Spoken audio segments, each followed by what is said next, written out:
Hey guys, welcome back to the Readers. I hope you are having an amazing day. Let's get right into the stories. The first one is an entitled People story. Is it ever okay to build something just out of spite?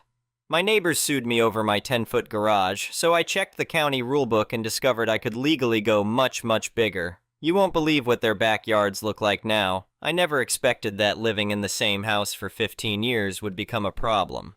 But when a new luxury subdivision went up behind my property, everything changed. My house sits on about an acre of land in what used to be a semi-rural area on the outskirts of town. When I bought the place back in 2008, it was perfect. Quiet neighbors, lots of space, and enough room for the detached two-car garage I built a year after moving in. That garage became my workshop, my storage space, and honestly, one of my favorite parts of the property.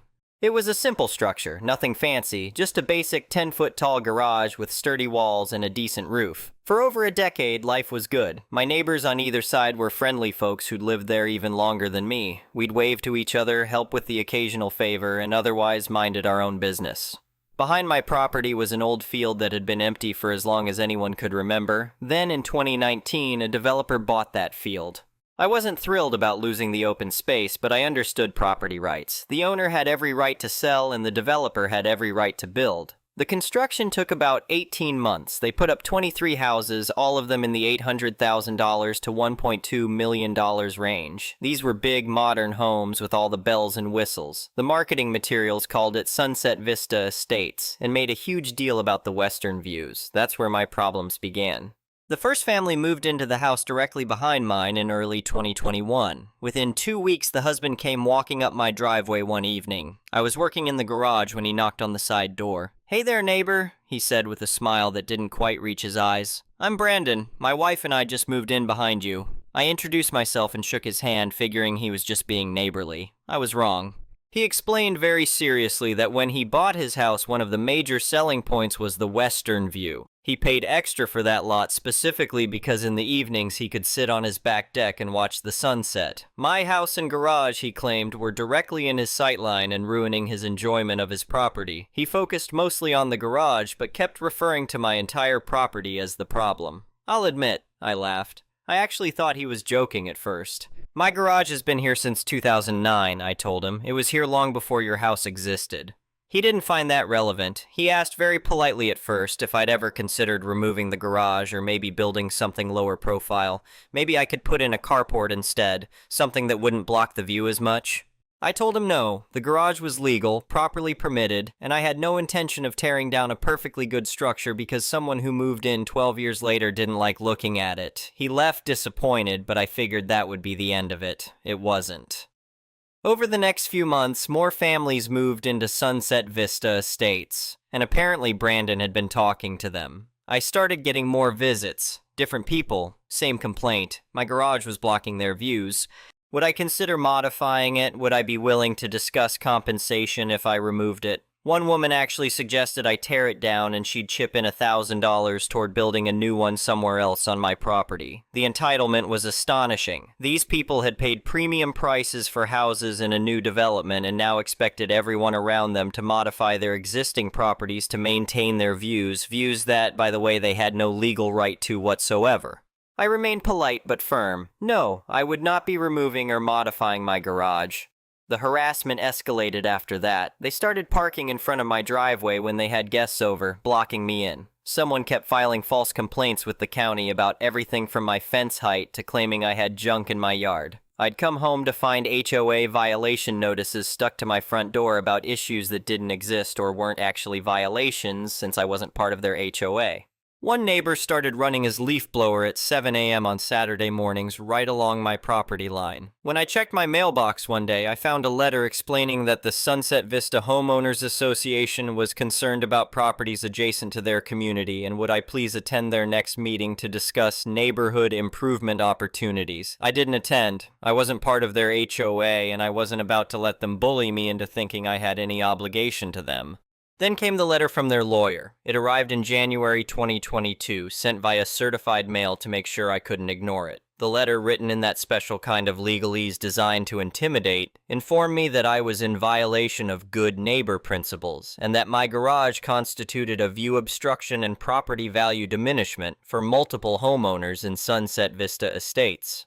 The letter demanded that I either remove the garage entirely or modify it to a height of no more than 6 feet. They gave me 30 days to respond with my plans to comply. If I didn't, they would pursue all available legal remedies. I took the letter to a property lawyer that same day. My lawyer, Janet, actually laughed when she read it. "This is ridiculous," she said. "They have absolutely no legal standing. Your garage predates their homes by over a decade.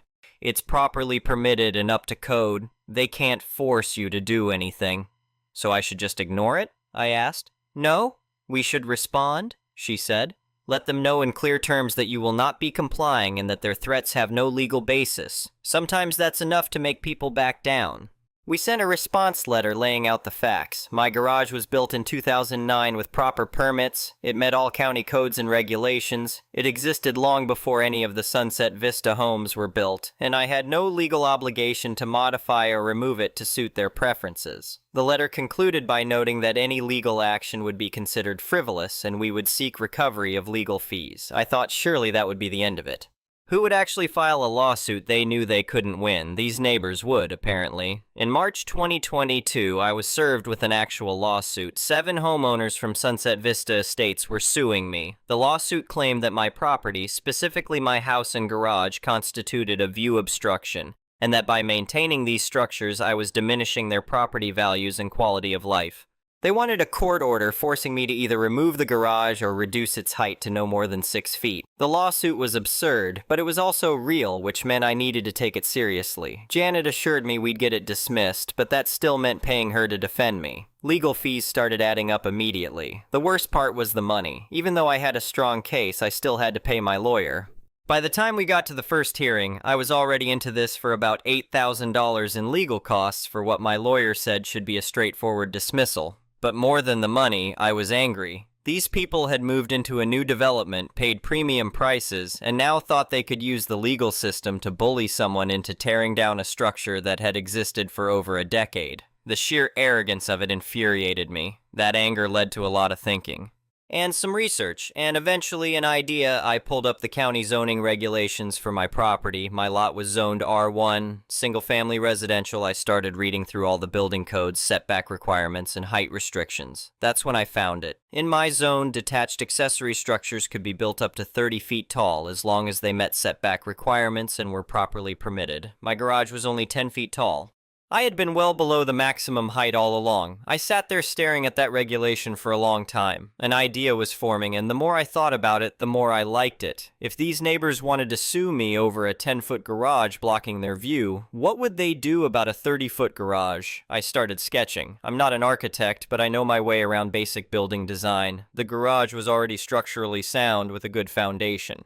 Adding a second story was definitely feasible. I could add a full second floor, maybe turn it into a proper workshop or storage space. I could add windows on 3 sides, but leave the west-facing wall mostly solid. That wall, the one facing Sunset Vista Estates, could be nearly 30 feet of uninterrupted siding. The more I planned, the more excited I got. This wasn't just about spite, although I won't lie, that was definitely a factor. This was about making a statement. You want to sue me over a legal structure? Fine, I'll show you what I can legally build. I worked with a draftsman who specialized in residential additions to draw up proper plans based on my sketches. We designed a complete second-story addition that would bring the garage to just under 30 feet tall. The second floor would be a large open workshop space with plenty of storage, good lighting, and excellent insulation. The west wall facing the neighbors would be mostly solid with just a couple of small windows near the top. Once we had the plans finalized, I submitted them to the county for permits. This is where I expected problems. I figured the neighbors would somehow get wind of it and try to interfere, but the county planning department reviewed everything, confirmed it met all codes and zoning requirements, and issued the permits without any issues. The lawsuit was still pending, scheduled for a hearing in a few months. My lawyer was preparing our defense, confident we'd get it dismissed. Meanwhile, I was preparing my own response. Construction began in April 2022. I hired a reputable contractor who specialized in garage additions. We started with reinforcing the existing foundation and walls to support the additional weight. Then came the framing for the second story. Throughout the process, county inspectors came out multiple times to verify the work met code requirements. Foundation inspection, framing inspection, electrical, final inspection. Everything passed without issues, which drove my neighbors crazy since they kept hoping the county would find something to shut down the project. The construction took about 3 months. I made sure to be present during most of the work, partially because I was interested in the process, but mostly because I wanted to see the neighbors' reactions. And oh, did they react. Brandon, the first neighbor who'd complained, came storming up during the second week of framing. "What the hell are you doing?" he demanded. "Adding a second story to my garage," I said pleasantly. "All properly permitted and up to code." His face went through several shades of red. "This is because of the lawsuit, isn't it? You're doing this out of spite." "I'm doing this because it's my property and I'm legally allowed to," I corrected him. "The fact that you decided to sue me over a 10-foot garage is your problem, not mine." He threatened to call the county, call his lawyer, call the police. I told him to go ahead. Everything I was doing was completely legal. The permits were posted right on the construction site as required. Other neighbors came by to complain, to threaten, to try to reason with me. One guy actually offered me $20,000 to stop construction. I declined. This wasn't about money anymore. This was about principle. The garage addition was completed in early July 2022. When finished, my garage went from a modest 10-foot tall structure to an impressive 2-story building just under 30 feet high. The west-facing wall was a beautiful expanse of cedar siding with minimal windows. It was magnificent. From the Sunset Vista Estates backyards, my garage now blocked significantly more of the western sky than before. Not only could they not see the sunset, they couldn't see much of anything in that direction. Just a big wall of cedar siding. I stood in my driveway the evening it was finished, admiring the work. The contractor had done an excellent job. The second story was spacious and well lit, perfect for the workshop I'd always wanted.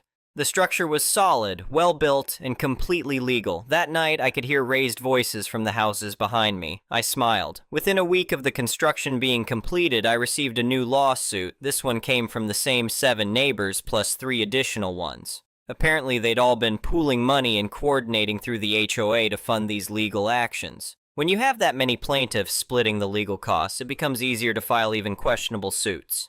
This lawsuit claimed that I had built a spite structure intended solely to harass them, and that the addition was excessive and unreasonable. They wanted it torn down and wanted damages for the intentional infliction of emotional distress. Janet actually looked impressed when she read it.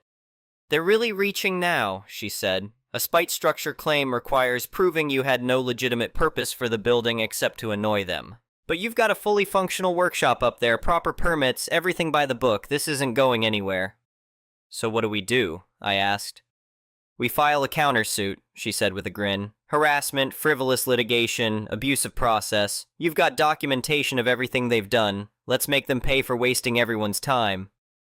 I liked Janet. The legal process dragged on for several more months. My lawyer filed motions to dismiss both lawsuits. The neighbors' lawyers tried to argue about property values and quality of life and spite structures, but it was clear they had no legal ground to stand on. They kept insisting that I'd only built the addition to block their views, which wasn't entirely wrong, but wasn't something they could prove as my sole motivation. I had a legitimate use for the space, proper permits, and everything built to code. Eventually, after multiple hearings and back and forth, the judge dismissed both lawsuits.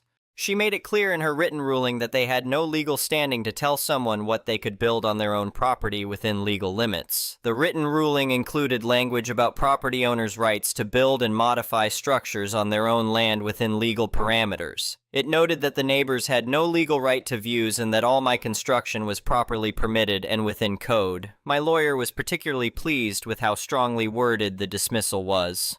After the dismissals, we moved forward with our countersuit. This took additional time, but eventually we reached a settlement where the neighbors agreed to pay all of our legal fees from both cases, plus additional money for the harassment and stress they'd caused us. I'm not allowed to disclose the exact amount due to the settlement terms, but let's just say it more than covered my legal expenses and the cost of the garage addition. The best part? It's all public record. Anyone looking to buy in Sunset Vista Estates can look up the lawsuits and see exactly what kind of neighbors they'd be dealing with. I've heard through the grapevine that several of the plaintiffs have tried to sell their homes, but they're having trouble because potential buyers research the neighborhood and find the lawsuit history.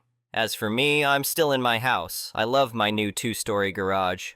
The workshop on the second floor is everything I hoped it would be, with great natural light from the north, east, and south windows, plenty of space for my tools and projects, and excellent insulation that keeps it comfortable year-round. And that west-facing wall? I recently had it painted a nice bright white. It really stands out at sunset. I occasionally see the neighbors in their backyards. They don't wave anymore. Sometimes I catch them staring at the garage with expressions that range from annoyance to resignation. Brandon moved out about 6 months after everything was settled. I heard he took a loss on the house. A few people have asked me if I feel bad about the whole situation. The answer is no, not even a little bit. These people tried to use money, harassment, and the legal system to force me to tear down a structure that was legally built on my own property long before they ever moved in. They felt entitled to dictate what I could do with my land because it affected their views they never had any legal right to in the first place. They learned an expensive lesson about property rights and the consequences of bullying your neighbors. I recently saw that 2 more houses in Sunset Vista Estates are up for sale. The listings don't mention the western views anymore. I wonder why. Meanwhile, I'm enjoying my garage workshop, my quiet property, and the satisfaction of knowing that I stood my ground against entitled bullies and won. The settlement money helped, but the real victory was proving that you can't just sue someone into submission when you have no legal basis for your complaints.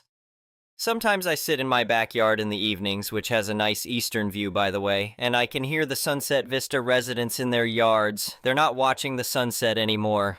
They're looking at 30 feet of white cedar siding, and honestly, that's exactly what they deserve. If there's a lesson in all this, it's simple. Don't buy a house banking on views you don't have a legal right to, and definitely don't try to bully your neighbors into changing their property to suit your preferences, because you might just make the situation a whole lot worse for yourself.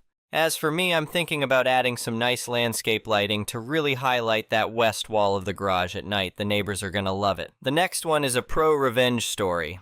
Back in the before times, when the internet was still new and seemed full of potential, I was enrolled at my local junior college. A little way into the semester, I moved in with my girlfriend so we could both save money on rent. For this story, I will call her Lucy.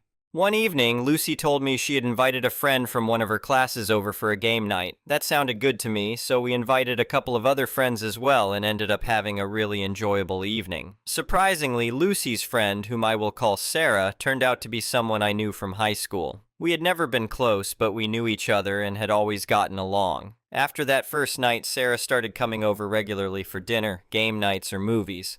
A couple of times, she brought her boyfriend, whom I will call Jay. Jay never really fit in. He was quiet, standoffish, and rarely participated in conversations. He always seemed like he did not want to be there, and nobody felt especially comfortable around him. We continued inviting him because we wanted to be polite to Sarah, but fortunately he only came over 2 or 3 times before finding excuses to decline every future invitation. A month or 2 later, Sarah called Lucy in tears and asked whether she could come over. Of course, we said yes. When she arrived, she told us that Jay had become increasingly angry about how often she visited our apartment. He accused her of cheating on him. She never clarified whether he believed she was cheating with me, with Lucy, or with both of us, but every possibility was equally ridiculous. Nothing remotely inappropriate had ever happened. During the argument, Jay began verbally attacking her and calling her all kinds of horrible names. At one point, she tried to walk past him and leave, but he shoved her backward. She tripped over a coffee table and fell, leaving a large bruise across her lower back and butt. Sarah showed the bruise to Lucy, although I did not see it myself. Sarah insisted that Jay had never physically assaulted her before and believed the shove had somehow been accidental. I was furious. "You do not hurt my friends, and you do not put your hands on women." Part of me wanted to beat the hell out of him. I was a large guy, but I had never been in a real fight and was not naturally violent. Instead, a different kind of revenge plan formed in my mind. At the time, I was working as a student employee in the college administration building. As part of my job, I had access to student records, fees, and class schedules. The final deadline for students to add or drop classes without special permission or academic penalties was approaching. I looked Jay up in the system, obtained his student identification number and the other information I needed, and put my plan into motion. On the final day for schedule changes, I used the dedicated enrollment telephones in the administration building because online course registration had not yet been introduced. I canceled every class on Jay's schedule. Then I added every available course I could find that charged an additional course fee. At that college, students with unpaid debts could not obtain transcripts or access certain other services. There was another important detail I had not mentioned. Jay was an international student, which meant he was required to remain enrolled in a minimum number of academic credits to legally stay in the country. I wish I could provide more information about the aftermath, but I did not want the incident traced back to me. I told nobody what I had done and avoided accessing his records again for quite some time. I did receive one small piece of satisfaction, though. Sarah had broken up with Jay the night after he pushed her. Unfortunately, they were both enrolled in the same English class on Tuesdays, and she was nervous about seeing him again. The following Tuesday, Jay arrived for class. There was also a new student standing in the room because every seat was occupied. The instructor noticed that there were more people present than expected and took attendance. Guess whose name was missing from the official class roster? Jay's. After I removed him from the class, someone from the waiting list had automatically been enrolled in his place. Jay argued with the instructor, but the instructor had the official roster in front of him. Jay's name was not on it, so there was nothing the instructor could do. Sarah never saw Jay in that class again. I do not know much about what happened afterward. Lucy and I eventually broke up, so I stopped seeing Sarah regularly. Much later, I checked Jay's schedule again. All the courses with additional fees had been removed, but he was not enrolled in any replacement classes either. I wanted to believe he had been expelled or lost his student status, but I never tried to confirm it. Either way, Sarah no longer had to share a classroom with him. He probably deserved worse, but he was definitely inconvenienced and may have been removed from the college entirely. Sometimes I wonder whether I went too far. Then I remember what he did to her. Mess with me if you want, but do not mess with my friends. The next one is a malicious compliance story. I am actually excited to contribute here for once. This is currently happening at a casino in a Canadian province where I work. It is a little complicated and involves several different issues, so I apologize for the long read. To begin with, we are technically government employees. Do not ask me why, but we are also unionized. Yes, I am literally a bartender working in a restaurant where every employee is a unionized government worker. You can probably already imagine the kind of environment that has created. There are 3 full-time bartenders. I have worked as a bartender and managed bars on and off for decades, and I can honestly say that we get completely screwed at this place. I have never made so little money while working in the service industry. On the positive side, we receive benefits and a pension, which is admittedly pretty great. The bartenders consistently work our asses off while watching the servers count hundreds of dollars in tips at the end of their shifts. We only earn tips from customers sitting directly at the bar. The servers are required to tip us out only 2% of their drink sales. They regularly throw a handful of coins across the counter and make comments like, "It was only 50 cents, but I rounded it up to $1 because you earned it." Yes, comments like that happen all the time. The frustrating part is that, under our collective bargaining agreement, bartenders are not permitted to serve tables. The servers constantly remind us of that whenever it benefits them. However, they still expect us to run their food, clear and clean their tables, and help with practically everything else while tipping us down to the literal penny. That is one part of the problem. Then there is management. We have repeatedly spoken with management about the fact that many servers constantly abandon their tables. They go outside to smoke, stand around using their phones, and generally do the absolute bare minimum. Because they disappear from the floor, the bartenders are forced to remain available. Under the terms of our agreement, we are entitled to 2 15-minute breaks and 1 30-minute break during each shift. We almost never receive them. Management also refused to hire additional bartenders because of supposed budgetary constraints. Whenever we raised these problems, management told us that the servers have the floor and that we were free to file a grievance with the union. Cue the malicious compliance. And it has been glorious. The other 2 bartenders and I sat down with our union representatives and went through the collective bargaining agreement in detail. We established the exact parameters of our jobs, management's responsibilities and obligations, the server's duties, and the breaks we were guaranteed. We printed the relevant sections, highlighted them, laminated the pages, and placed them behind the bar. A few weeks ago, the 3 of us began following those rules exactly. Servers had regularly walked behind the bar to pour drinks for themselves or their customers. Not anymore. Sorry, you are not a bartender. You cannot come behind the bar. What? Sorry, it is in the collective bargaining agreement. We are not allowed to serve tables, and you are not allowed to prepare or serve drinks. We will make your order as soon as we can. The servers must now wait for us to pour everything, including soda, water, beer, and even glasses of ice. That was step 1. We also began taking every one of our guaranteed 15-minute breaks and our full 30-minute meal breaks. When we are on break, all drink service stops. That brings us to the best part. Management, who previously spent most of their time chatting with friends or hiding in their offices, now has no choice but to come downstairs and operate the bar while we take our breaks. They have to prepare drinks, stock the bar, put supplies away, and polish the glassware. Naturally, we make sure there is plenty of stocking and cleaning available for them to do.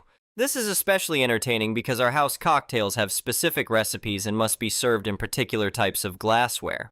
Watching management struggle to remember everything has been extremely amusing. Meanwhile, we enjoy our uninterrupted breaks. I have been catching up on some reading. It has only been a few weeks, but the servers already seem to be getting the message. Even more interestingly, 2 new bartenders are suddenly listed as trainees on the schedule, and management is reportedly hiring 2 more. Apparently there was room in the budget after all. Maybe this malicious compliance stuff really does work. The next one is an entitled People story. Last year, I was flying home after attending a bachelorette party on the other side of the country. I had a layover before my final flight home. Thankfully, my husband had paid to upgrade my boarding group before the trip. That meant I would board early enough to place my carry-on bag in an overhead compartment instead of having to gate check it and wait for it after landing. I was in either the first or second boarding group. Before my group was called, the gate agent announced that the flight was completely full and asked for volunteers willing to gate check their carry-on bags. When my group was called, I boarded and found my row. I placed my carry-on in the overhead compartment above my seat. There were already 2 other bags inside that appeared to belong to the flight crew, and my bag filled the remaining space. I sat down, and eventually the flight attendants walked through the cabin and closed all the full compartments, including the one above me. As the later boarding groups entered, the flight attendants repeatedly announced that any closed overhead compartment was already full, and that passengers needed to look elsewhere for space. By the time the final boarding group entered, I could not see a single open compartment. 2 women, whom I assumed were a mother and her adult daughter, eventually reached my row. The older woman immediately opened the compartment above me.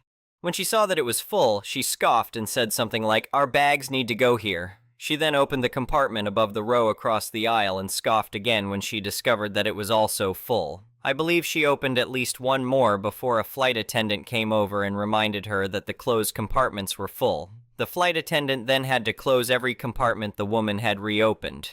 The woman started arguing with her, insisting that she needed to place her bags directly above her own seat. The flight attendant calmly explained that the compartment was already full and that she would need to find space somewhere else. The daughter walked farther down the aisle to search for another available compartment. The flight attendant turned away to help a different passenger. That was when the older woman reopened the compartment above my seat, removed my carry-on bag, and placed it in the aisle. The flight attendant returned almost immediately. "You cannot do that, ma'am. You need to find another place for your own bag." The woman explained that she absolutely needed her bags above her seat because she had a tight connection after landing and needed to reach the international terminal. At that point, I could only think that this woman had planned terribly. First, she could have paid to upgrade her boarding group, just as I had, if keeping her bag in the cabin was that important. Second, she probably should have booked an earlier flight if her connection was so tight. We were flying into San Francisco International Airport, which is enormous. They were going to have to run to reach the international terminal in time. The daughter returned and announced that there were no open compartments anywhere on the aircraft. The flight attendant explained that if there was no remaining space, their bags would have to be gate checked. She then put my carry-on back into the overhead compartment and closed it again. Eventually, another flight attendant joined the discussion. They began explaining how the bags would be transferred to the women's final destination, what forms needed to be completed, and the logistics involved. The older woman kept repeating that she could not gate check her bags. I swear she said it at least 5 times. Each time, the flight attendants repeated that there was no room left inside the cabin. They talked in circles for what felt like forever. Between the arguing, the paperwork, and the additional staff who became involved, the women delayed the flight by about 20 minutes. Eventually, they had no choice.